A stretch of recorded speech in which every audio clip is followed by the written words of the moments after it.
So, yan guys. Oh, kitang-kita na pala yung uban ko. Oh. Grabe. Puting-puti yung uban ko. Ang dami ko ng uban. Oh. Tumatanda na talaga, no?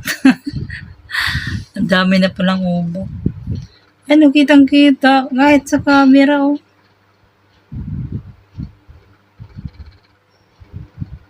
Hala. Kitang-kita talaga, oh. Ang liwanag. Pwede ko nga siyang gamitan ng chani, eh. May chani kaya ako dito. Ano? Pwede siyang ganyanin. Yan. Ang hirap pag tumatanda. Kukulayan ko na lang yan. Pag makabila ako ng kulay, magkukulay ako ng buhok. Nandito pala ako sa kwarto ko kasi wala na akong ginagawa. Kumain na kami. Agad ako, magsasarado na ako ng pinto mamaya. Hindi pa ako nagsishower. Magpapahinga lang ako. Pipisbook lang ako dito. Kasi napagod ako, marami akong plinansya kanina. Dito ako nakahiga. Yung aking basket, ayan. Ay, sakit. Mga abubot ba? Ayan. Isang basket. Diyan ko nilagay kasi para hindi nakakalat.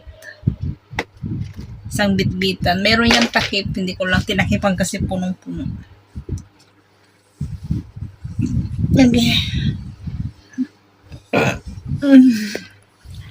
Ang sarap matulog. Lalo na pagka madaling araw.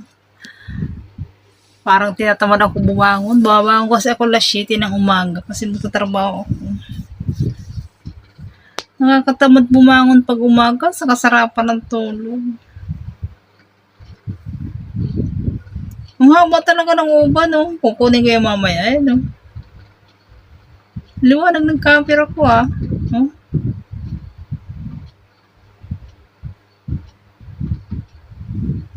Ang haba. Ay, sarap matulog. Katinibit ko, ah.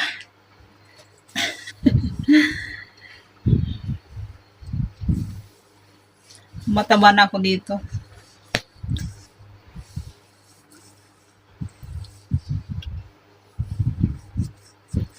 Bakit kaya kumakati yung mga baywang ko? Lagi kong kinakamot. Yung kuko ko, maliliit kasi mahilig ako magkamot. Musta na kayo guys? Kumain na kayo? Ako, tapos na. Ang kinain ko, nagluto lang ako ng Japan na iswa. Yung kinain namin si Pedro, yun din yung kinain niya.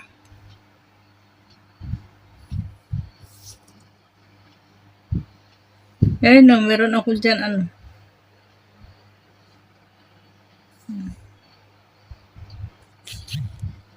Kaya ganyan. Yun ang dalawang brown. Sinyali siguro yan ang tumatanda na.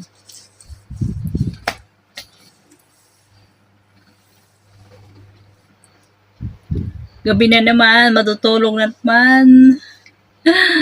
Tulog na tayo guys. Yan lang ang buhay ng katulong sa isang bahay. Ako, Diyos ko po Lord. Sabi ni Pedro, another 20 years. 20 years daw. 20 years pa daw ako dito magtatrabaho. Tagal naman nun. Sabi ko mag-ugod-ugod na ako. 20 years lang taon na ako nun.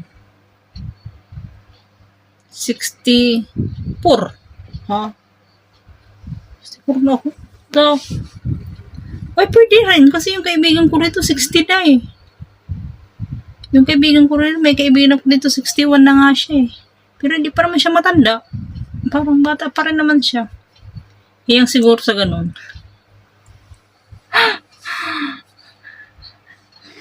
Iyang siguro sa Kasi pag umuwi ng Pinas siya, meron yung kadot-dot.